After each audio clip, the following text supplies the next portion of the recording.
yang beradab. Jadi keadilan didapat secara beradab itu artinya keadilan tidak dipakai sebagai suatu senjata atau tindakan kesewenang-wenangan yang dapat menciptakan ketidakadilan.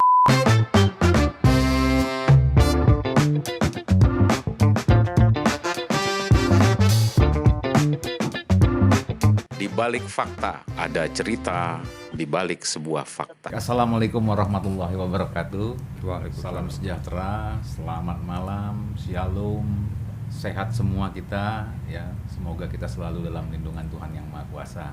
Amin ya rabbal alamin. Saudara-saudaraku sekalian, pada kesempatan saat ini yaitu dalam podcast Bang Bob Hasan ya, kami akan mengajukan atau menampilkan sesuatu yang tentunya tetap ya menjadi satu perbincangan dan perbincangan yang menjadi manfaat bagi masyarakat, yaitu tentang KUHP ya. Jadi Kitab Undang-Undang Hukum Pidana yang sampai hari ini sudah mencapai pada tahapan rancangan Kitab Undang-Undang Hukum Pidana. Sebagaimana kita ketahui bahwa Kitab Undang-Undang Hukum Pidana kita masih mengandung dan menggunakan sistem hukum Belanda atau yang kita sebut adalah kolonialis ya. Di sini ada tentunya timbul ya satu persoalan-persoalan dalam rancangan karena perdebatan ini kecenderungannya lebih kepada harapan masyarakat yang cocok dengan perasaan umum rakyat Indonesia ya. KUHP yang baru ini tentunya idealnya sebagai negara yang merdeka memang betul-betul undang-undang atau ketentuan tidak terlepas daripada norma, sifat, karakter, dan kaidah rakyat Indonesia, rakyat yang merdeka. Artinya kalau kita menggunakan pola kolonialis tentunya pola KUHP yang lama sangat mengikat kepada setiap insan di negeri ini yang akhirnya bisa saja terjebak sebagai sebuah perbuatan pelanggaran hukum. Nah, ini adalah sebuah tantangan dalam rancangan KUHP yang baru. Ya, tentunya ada beberapa perdebatan tentang KUHP perzinahan, LGBT yang tidak ditentukan atau tidak ada secara ansih, misalkan di KUHP sebelumnya. Nah, kemudian juga ada tentang ujaran kebencian dan sebagainya. Nah, dan ini adalah kuncinya ada di tangan DPR RI ya sebagai legislator. Nah, pada kesempatan hari ini saya mengundang abang saya ya, Abang Nikolai Apriliando ya. Selamat datang Bang. Assalamualaikum. Waalaikumsalam warahmatullahi wabarakatuh. Jadi beliau ya sebagaimana kita lihat ini ya. Jadi dari seragamnya ini ada PDHI ya, Persatuan Dokter Ilmu Hukum Indonesia. Ya, kebetulan saya bisa mengejanya karena memang kebetulan saya juga sebagai anggota Persatuan Dokter Ilmu Hukum Indonesia. Nah, sebelum ini Bang Niko, kehadiran Bang Niko ini kan juga sebagai penggagas pendiri PDHI ya. Kita tahu sama-sama bahwa selama ini PDHI itu ada Persatuan Dokter itu namanya ADHI ya. ADHI asosiasi ya. Nah, ini Bang Niko sebagai pendiri, apa sih sebenarnya ini ya? Sebenarnya saya juga bisa jelaskan, tetapi karena Bang Niko di sini sebagai narasumber ya, tentu karena terkait apa yang akan kita bahas tentang rancangan Kitab Undang-Undang Hukum Pidana, ya kita perlu juga ya mendengarkan sebenarnya sejarahnya PDHI ini siapa, apa dan bagaimana. Silakan Bang Niko. Ya, baik. Assalamualaikum warahmatullahi wabarakatuh. Shalom, salam sejahtera, namo buddhaya, Om Swastiastu. Pada kesempatan ini menjawab pertanyaan Bang Bob, apa sih PDHI itu? Ya, PDHI sebagaimana tadi telah disampaikan merupakan perkumpulan atau persatuan dari beberapa dokter ilmu hukum yang sebenarnya sudah lama digagas, mungkin sekitar 2 tahun lalu gitu sudah digagas, tapi baru terrealisasi sekarang sekitar bulan Juli tanggal 30-an. Wah, baru berarti ya Bang ya? Baru terrealisasi. Di mana PDHI ini berusaha untuk mempersatukan dokter-dokter ilmu hukum yang ada di Indonesia untuk bagaimana memberikan kontribusi terhadap eh, perkembangan, pengembangan, penelitian dan juga analisa serta bagaimana memberikan kontribusi terhadap negara maupun pemerintah dalam hal penegakan hukum di Indonesia. Oke.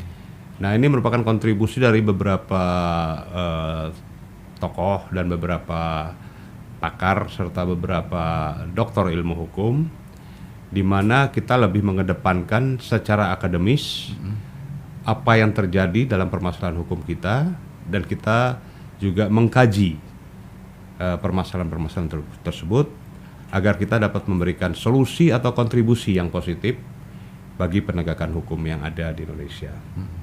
Saya kira itu prinsipnya. Iya.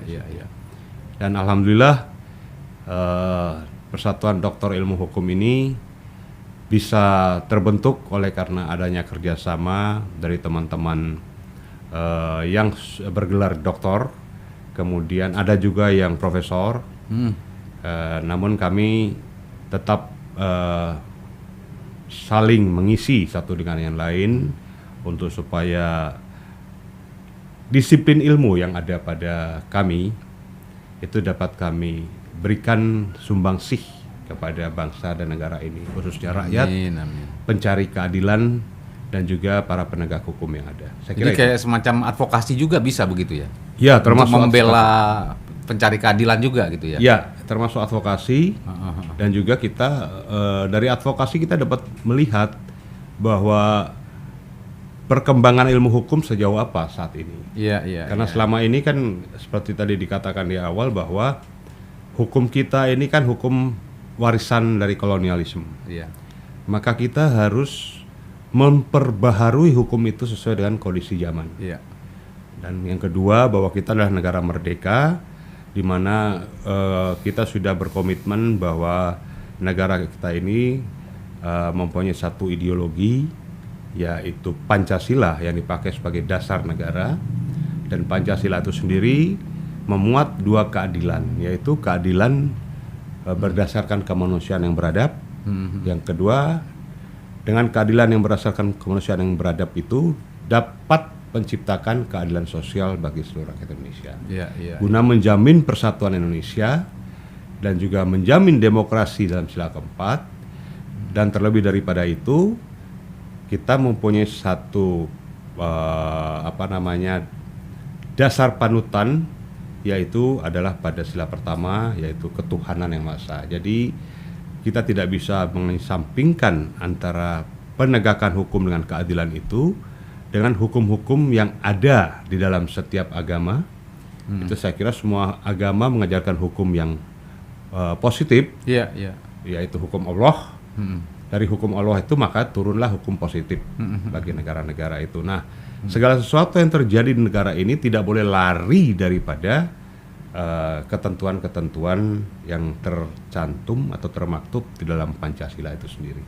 Saya kira Nah, kaitannya sekarang dengan PDHI terkait dengan akan hadirnya ya KUHP yang baru nih ya, yang saat ini sedang dirancang nih. Kira-kira PDHI ini mau sumbangsinya apa nih, Bang? Karena kan sejauh ini ada benar-benar hal-hal yang agak sedikit riskan ya tentang KUHP ini. Jangan sampai akhirnya cuma rubah judul aja gitu loh. Istilahnya KUHP baru dengan KUHP yang lama. Ya. Tetapi isinya walaupun beda-beda kata tetapi bermakna sama. Ini menurut saya sebagai pribadi saya khawatir ketika esensi daripada kemerdekaan tidak diaplikasikan dalam pembentukan undang-undang, khususnya adalah KUHP, ini akan menyebabkan atau melahirkan KUHP yang serupa walaupun tak sama begitu. Ya. Nah, PDHI ini apa peran PDHI bagaimana nih, Bang? Kira-kira apa yang akan dilakukan? Apakah ikut meneliti juga atau mungkin apa yang akan ditelurkan dari hasil penelitian yang begitu singkat? Karena kalau nggak salah dalam waktu dekat ini akan ada paripurna terhadap KUHP ya, Bang ya. Artinya melalui rapat kemudian disahkan, akhirnya rancangan tersebut menjadi KUHP. Ya. Nah, menurut Abang gimana PDHI ini dari sisi PDHI ini? Jadi PDHI melihat ada satu problem di dalam RUU KUHP ini yang perlu kita luruskan bersama dan kita kaji bersama, yaitu mengenai program doktrin dualistik dalam rancangan KUHP.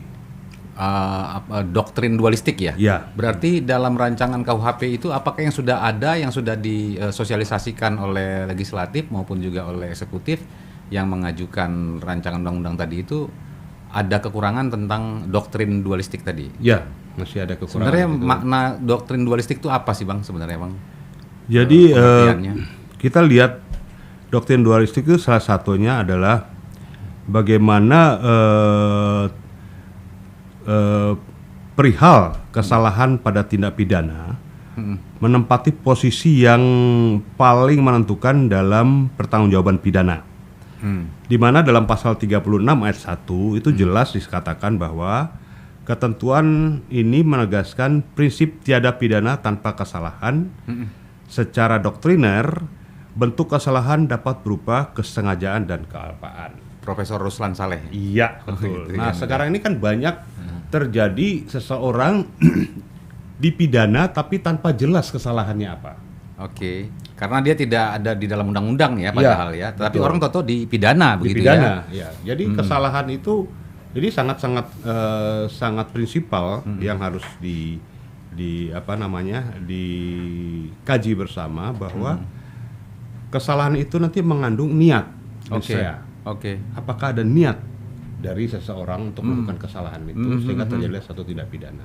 Nah, apakah itu terkait juga Bang dengan tentang akhirnya RKUHP ini tidak mengandung atau artinya banyak mengandung hal yang banyak kesalahan tapi tidak ada dalam undang-undang, tidak ada ditentukan oleh undang kesalahan tersebut. Ya. Apakah Bang melihat itu? PDHI melihat itu? Ya, salah satunya itu. Itu ya, Ya. dan itu karena rancangan undang-undang kita, KUHP kita ini tidak menggunakan doktrin dualistik. Iya, betul, betul. Sehingga kita harus Kan gini Bang, ya, kalau saya coba terminologi dualistik itu kan lebih cenderung kepada dua arah ya begitu ya Bang. ya, Kalau monolistik kan dia satu arah ya. arah, ya. Artinya antara rezim dengan rakyat ya yang Ya. kemudian tanpa melihat apapun akhirnya dengan pasal-pasal tertentu bisa menjerat rakyat itu Ya. walaupun tanpa kesalahan gitu Ya. ya yang ditentukan atau yang dipastikan oleh undang-undang kan begitu Ya. ya. Itu Ya. sebenarnya maknanya ya. Ya. Nah, Di kalau samping itu dualistik ini adalah satu pemahaman bahwa antara pidana dengan pemidanaan itu harus jelas. Oke. Ya, jadi dua arah itu terang semuanya ya, Terang, pidana terang. dengan pemidanaan itu. Pidana dan pemidanaan. Itu maknanya apa tuh Bang? Ini Pidana itu kita tidak- mesti menjelaskan pada publik nih Bang. Tindak pidana apa yang dia lakukan Oke. sehingga dia harus dipidana. Oke. Nah, itu kan itu harus jelas. Nah, kadang-kadang kan misalnya saat ini orang mengcopy paste satu misalnya dalam masalah permasalahan undang-undang ITE. Orang Ujaran kebencian itu ya, Bang, ya? mengcopy paste suatu tulisan dan sebagainya disebarkan kemudian didistribusikan lah istilahnya. Itu kena dalam undang-undang IT. Padahal dia hanya mengcopy paste, tetapi siapa yang terlebih dahulu mengupload daripada tulisan itu seharusnya itulah yang dikenakan tentang pidana ITE itu. Oke. Jadi intinya yang ditawarkan nanti oleh PDHI itu adalah satu proses cara berpikir kognitif bahwa RKUHP ini diharapkan mengandung doktrin dualistik, Dualistik, ya. supaya jangan sangat mudah sekali Memidana seseorang.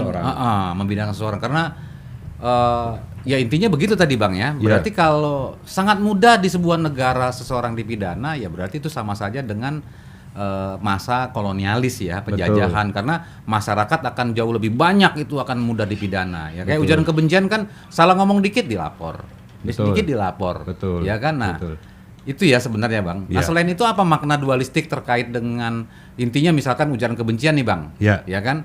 Itu kan yang mengujarkan kebencian itu sendiri dan yang mendapatkan perlakuan kebencian tadi itu atau korban lah disebutnya ya. Ya. Apakah bisa dimaknai ini dua arah terlebih dahulu sebagai terklarifikasi?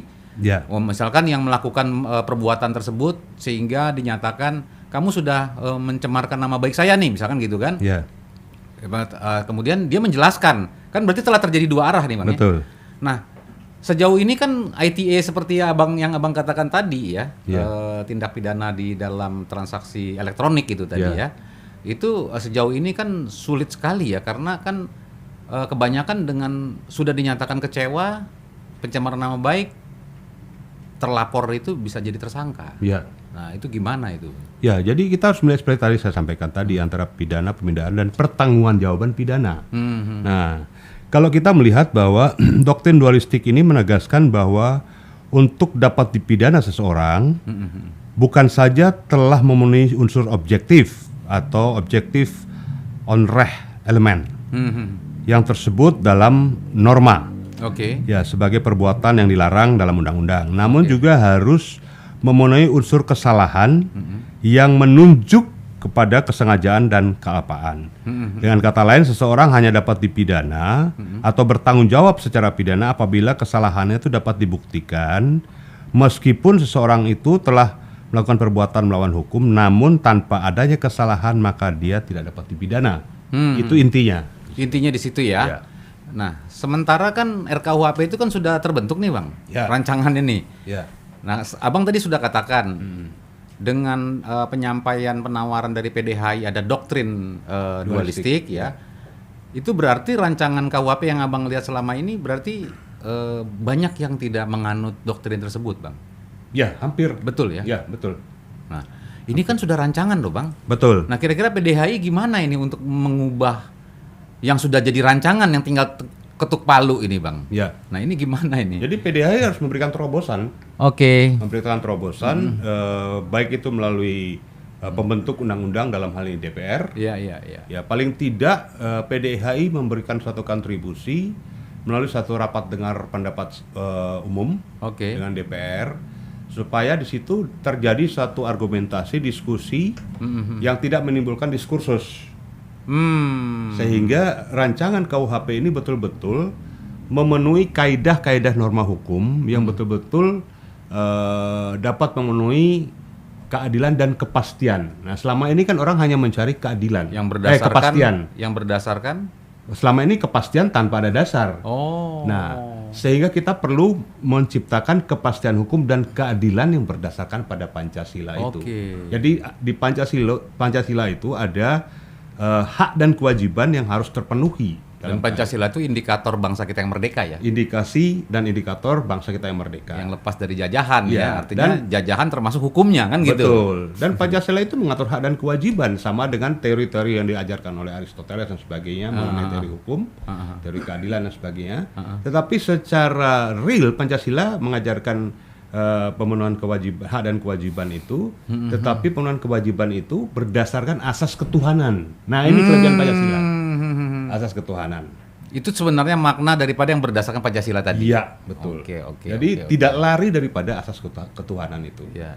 Sehingga didapatlah suatu keadilan yang beradab. Jadi keadilan didapat secara beradab itu artinya keadilan tidak dipakai sebagai suatu senjata atau tindakan kesewenang-wenangan yang dapat menciptakan ketidakadilan. Karena dalam hukum itu kan ada adagium, keadilan yang seadil-adilnya adalah ketidakadilan. Oke. Nah, kenapa itu ada adagium itu? Artinya gini, ketika orang mencari keadilan itu pada saat dia tidak mendapatkan keadilan. Nah, jadi keadilan yang seadil-adilnya adalah ketidakadilan. Menarik itu adagium tersebut menarik tuh, Bang. Iya. Ya, luar biasa ya. Nah, kemudian gini, Bang Niko. Ya kan kita udah tahu nih, sama-sama tahu tadi sudah saya sampaikan bahwa rancangan KUHP ini kan sudah ada. Biasanya kalau sudah rancangan itu kan sudah melalui sosialisasi dan sebagainya yang sulit sekali untuk akhirnya merombak sebagaimana apa yang menjadi harapan karena sudah terbentuk. Nah, kendala ini saya mau tarik mundur ke belakang, Bang Niko. Ya kan? Kan sekarang ini kan di Indonesia ini umumnya itu pengajuan rancangan undang-undang itu dilakukan oleh eksekutif, Bang Niko. Padahal ini adalah fungsi pokok daripada legislatif ya. Artinya kalau misalkan rancangan KUHP nih, walaupun sudah ada analis akademik ya kan, maupun juga dari para pakar dan sebagainya, lembaga-lembaga yang terukur ya kan, tetapi itu semua kemasannya diajukan oleh eksekutif. Dalam hal ini misalkan kalau Kementerian Hukum dan HAM ya kan. Nah, sementara ini kan fungsi daripada DPR RI selaku perancang dan pengesah daripada pembuat undang-undang gitu ya. Nah, ketika ini sudah menjadi di ujung dan akhirnya terjadi perdebatan, PDHI ini akan bagaimana, Bang? Karena apa? Ini kan kita dihantarkan kepada posisi yang sudah barang 3/4 jadi. Ya. Kan nggak mungkin bisa berubah menjadi setengah jadi atau tidak jadi atau diganti yang baru, kan nggak Ya, mungkin. ya. Kalau ternyata temuan PDHI di sini sudah melihat banyaknya rancangan KUHP-nya yang keluar daripada doktrin dualistik. Nah ini gimana ini Bang? Apakah nanti Abang kalau kita sudah duduk nih PDHI di sana, di DPR RI misalkan, apakah akan memiliki pengaruh besar terhadap harapan bangsa kita yang sesuai dengan dasar hukum kita, yaitu sumber hukumnya adalah Pancasila. Ya. Gimana ini, Bang? Jadi gini, ketika pemerintah mengajukan rancangan undang-undang atau rancangan KUHP itu kepada DPR, kemudian di situ terjadi diskusi pemerintah dengan DPR mengenai isi rancangan undang-undang itu kan mereka selalu mengacu kepada suatu kondisi secara letterlock. Artinya gini, mereka berdasarkan kepada ketentuan-ketentuan undang-undang yang berlaku saat ini. Tetapi PDHI ini ingin untuk bagaimana menciptakan ketentuan-ketentuan undang-undang yang masuk dalam RUU KUHP itu sesuai dengan kondisi real yang terjadi dalam masyarakat. Nah ini, PDHI ini kan sebagai suatu organisasi yang betul-betul dia timbul dari masyarakat. Iya. Ya, masyarakat hukum dan masyarakat pemerhati dan sebagainya. Nah ini, jadi PDHI ingin menggali hukum itu yang timbul dari masyarakat, apa sih yang diinginkan oleh masyarakat itu. Jadi bukan apa yang diinginkan oleh pembuat undang-undang, tapi apa yang diinginkan oleh masyarakat. Jadi terjadi dialog di situ, bukan monolog. Kalau selama ini kan pembuatan undang-undang. Tapi kan pembuatan undang-undang kadang-kadang secara, ya ini mohon maaf ya, secara birokrasi dan administratif ya, syarat-syaratnya kan jelas tuh, seperti yang Abang katakan tadi. Ya. Artinya yang penting menjadi harapan masyarakat. Betul. Nah itu melalui elemen misalkan naskah akademik, Betul, ya kan, betul. di mana naskah akademik ini disusun dari keberadaan realitas masyarakat dan sebagainya gitu ya. Nah kalau misalkan PDHI sudah melihat bahwa RKUHP banyak yang belum memenuhi kriteria doktrin dualistik ya, otomatis kan sebenarnya ini justru cenderung kepada KUHP yang hanya bergeser nama atau bergeser seolah-olah baru. Nah, karena apa? Karena kalau sudah di ujung, tinggal kan tugasnya DPR RI ini kan sebagai legislator ya, itu tinggal ketuk palu gitu loh.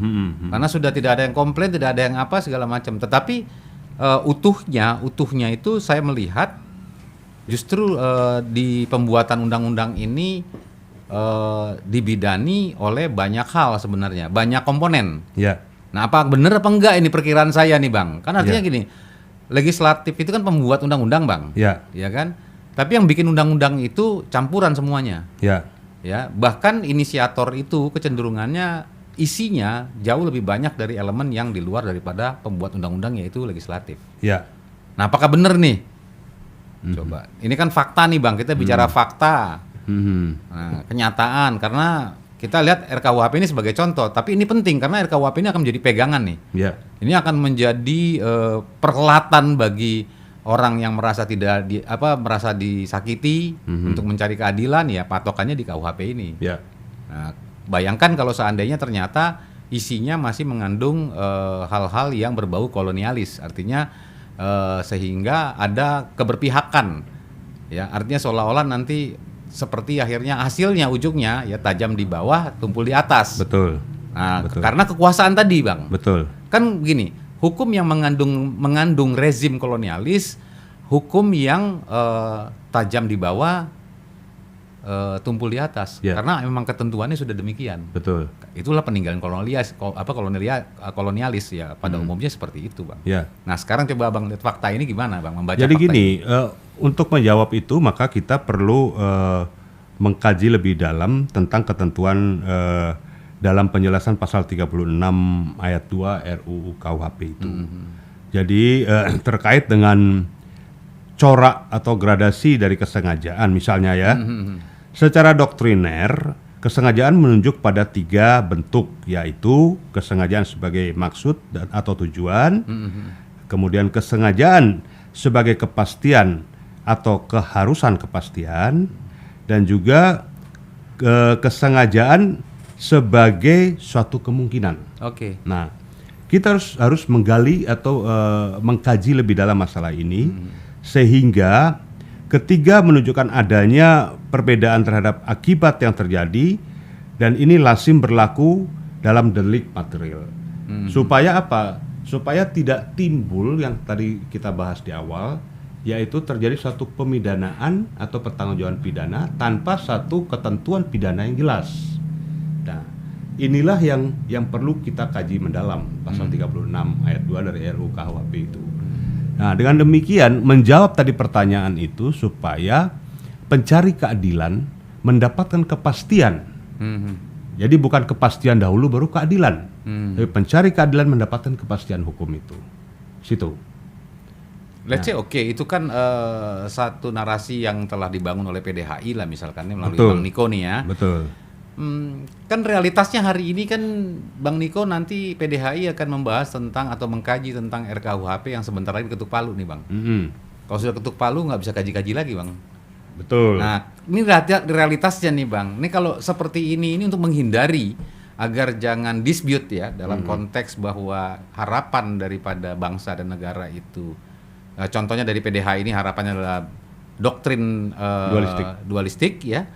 Nah ini doktrin dualistik ini nanti apakah menurut Abang ketika nanti Abang sudah mengajukan, menawarkan kepada DPR RI itu akan bisa mengubah yang sudah menjadi rancangan Bang? Lah ini kan belum diketok palu. Sebelum ketok palu. Okay. Insya Allah kalau bisa kita mendapatkan waktu dari DPR RI dalam hal ini Komisi 3 untuk kita diberi kesempatan untuk rapat dengar pendapat umum bersama mereka, kita menyampaikan gagasan-gagasan ini. Dan saya yakin kalau gagasannya nggak diterima nih. Nah, kalau gagasan nggak diterima itu menjadi permasalahan. Tetapi saya yakin bahwa ini karena RUU KUHP ini RUU yang sangat penting dan krusial. Iya. Dan ini dibentuk bukan untuk 1-2 tahun, tapi untuk ratusan tahun ke depan. Iya.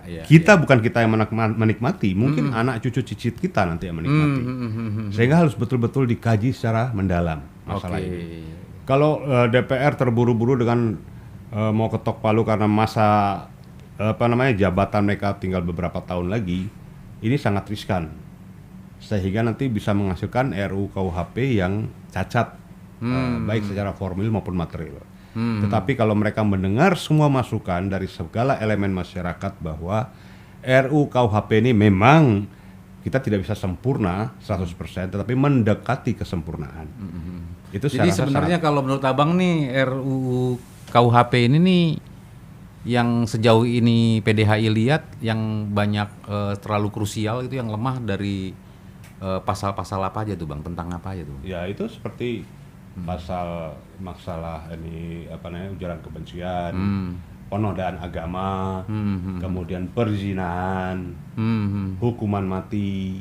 Hukuman mati juga masuk ya? Masuk di situ. Di PDHI setuju atau tidak setuju tuh Bang masalah hukuman Kalau mati? saya pribadi, saya kebetulan pada S1 skripsi saya itu tentang hukuman mati. Saya orang yang paling menentang hukuman mati. Karena bagi saya hukuman mati itu kan menciptakan satu dendam. Dan menciptakan suatu tindakan atau berkelanjutan gitu.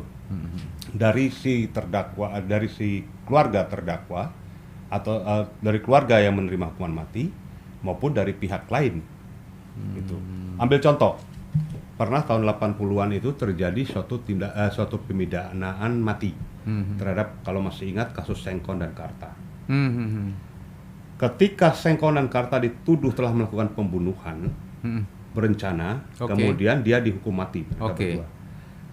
Setelah dihukum mati, ternyata ditemukan pelaku sebenarnya yang melakukan pembunuhan tersebut ya. Nah, sekarang negara mau kembalikan apa? Ini mau mengembalikan nyawa tidak mungkin, tidak bisa. Orang sudah dihukum mati. Nah, ini menjadi catatan bagi kita bersama. Bahwa jangan sampai terjadi kasus Sengkon dan Karta jilid kedua, ketiga, keempat dan sebagainya. Orang yang telah dihukum mati ternyata bukan pelaku. Dia hanya diduga, tetapi dia bukan pelaku dan tidak terbukti.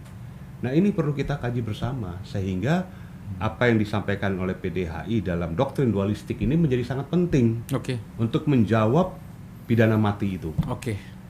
Gitu. Nah, Bang, ini sudah di last time nih, Bang ya, dalam Ya. perbincangan kita yang singkat ini ya. Ya. Kalau tadi Abang sudah mengatakan negara mau bagaimana ya, saya sebagai praktisi hukum sering mendengar loh, Bang. Ya. Misalkan ini kepentingan negara, ini adalah negara gitu kan. Jadi seperti ya ada rekan-rekan kita saya nggak sebutlah dari lembaga mana ya, mengatasnamakan negara gitu kan. Nah, pertanyaan saya, Bang, KUHP ini yang dirancang sekarang ini nih, Bang, menurut Abang maupun PDHI itu KUHP itu milik negara apa milik seluruhnya, Bang? Itu saya tadi sampaikan bahwa Karena gini, Bang, kan saya demi negara. Ya. Nah, sementara kan kita orang hukum demi hukum. betul. Ada pasalnya, kan begitu. Betul. Nah, tapi kalau sudah bilang demi negara, jangan lawan, kan misalkan bisa saja begitu. Betul. Ini kan bukan negaranya yang salah, tetapi oknumnya yang menyalahmanfaatkan, Ya. menyalahgunakan Betul. tentang bagaimana dia sebagai alat negara dan sebagainya. Nah, ini gimana, Bang, menurut Abang nih? Apakah perlu juga ini menjadi satu masukan bahwa hukum kita, khususnya KUHP ini adalah milik semua, gitu Ya. loh, menjadi parameter semua. Betul. Jadi negara pun harus tunduk. Betul. Nah, gitu kan. Ya. Dalam hal ini bukan negara ya maksud saya, karena kan negara itu kan memang baku ya, rigid Pelaksana Pak negara. Pemerintah dalam Ya, hal ini. betul. Nah, terkadang dan bahkan sering alat pemerintah ini mengatasnamakan negara. Betul ya, ya. Nah, jadi sebenarnya bisa panjang lagi nanti kita ngobrolnya itu, tapi Ya, ya. tidak dalam tahap ini ya. Ya, ya. Negara, pemerintah, gitu Betul. kan. Nah, ini kan kalau pemerintah harus tunduk pada negara, Betul. kan nggak mungkin pemerintah memanfaatkan negara. Jadi gini, undang-undang itu diciptakan bukan hanya untuk rakyat, Heeh. tetapi juga untuk pemerintah. Untuk pemerintah. Ya, ditaati oleh pemerintah. Iya. Jadi negara menciptakan undang-undang itu, negara ya, Iya, iya. menciptakan undang-undang itu untuk ditaati oleh setiap warga negara. Warga Iya. negara baik itu sebagai warga negara rakyat biasa Heeh. maupun warga negara sebagai orang yang diberikan mandat untuk menjadi sebagai pemerintah. Oh, dan ada lagi itu yang pemerintahnya juga, lembaga pemerintahnya juga ya. Lembaga pemerintahnya. Karena kan saya juga ada di dalam peraturan Mahkamah Agung itu ada on-reh or overheads dat, Iya, betul. perbuatan melawan hukum yang dilakukan oleh pemerintah, itu Ya, istilahnya tuh, Betul, betul. dasarnya itu. Jadi harusnya sih stop ya, Ya. bahwa KUHP ini bukan milik negara, Bukan milik negara. milik pemerintah, Bukan. Ini milik seluruhnya, Milik negara Berlaku. untuk seluruh warga negara, Ah. baik itu warga negara rakyat biasa, milik negara ya, ya, maupun warga negara selaku pemerintah, pemerintah Yang- dan lembaga pemerintahnya dan sendiri. lembaga pemerintah yang biasa disebut sebagai alat negara. Ah. Jadi alat negara pun tunduk pada hukum. pada KUHP ini, Pada KUHP gitu. ini. Jadi tidak bisa dihilangkan sehingga tidak ada lagi harapannya di KUHP yang baru nanti Ya. tajam di bawah, tumpul Tumpul ke di atas. atas. Betul. Itu sebenarnya ya, Betul. ujungnya itu ya, Bang ya. Betul. Menarik sekali, Bang. Oke. Saya kira tidak bisa panjang lebar ini. Sudah menarik, tetapi Bang, tadi terakhir nih, Bang. Tadi Abang bilang mau RDPU ya. Ya. Memang bisa PDHI mau RDPU nanti. Kenapa tidak? Kita sebagai Sudah komponen- diajukan, Bang. Ya, sebagai komponen masyarakat yang peduli terhadap perkembangan hukum yang terjadi di Indonesia, khususnya mengenai pembuatan RUU KUHP ini, kita perlu mengajukan semacam permohonan untuk RDPU ini. Sudah belum, Bang? Sudah kami ajukan. Sudah ajukan ya? Sudah ajukan. Kapan rencananya, Bang, itu? Ya, insya Allah mungkin setelah masa reses dari Oh, sedang reses ya DPR RI DPR. sekarang ya. Kalau Oke. setelah masa reses itu kami diberikan waktu, ya alhamdulillah. Kalau nggak diberikan waktu atau ketuk palu gimana, Bang? Wah, itu sudah Di luar itu di ya. luar nalar kita. Di luar kemampuan lah ya. Kemampuan, Ah, iya. tapi sudah ada upaya untuk memperbaiki. Upaya itu pasti ada. Iya, iya. Dan saya yakin anggota-anggota DPR, kebetulan juga ada beberapa anggota DPR tuh yang tergabung dalam Persatuan Dokter. Oh Ilmu gitu.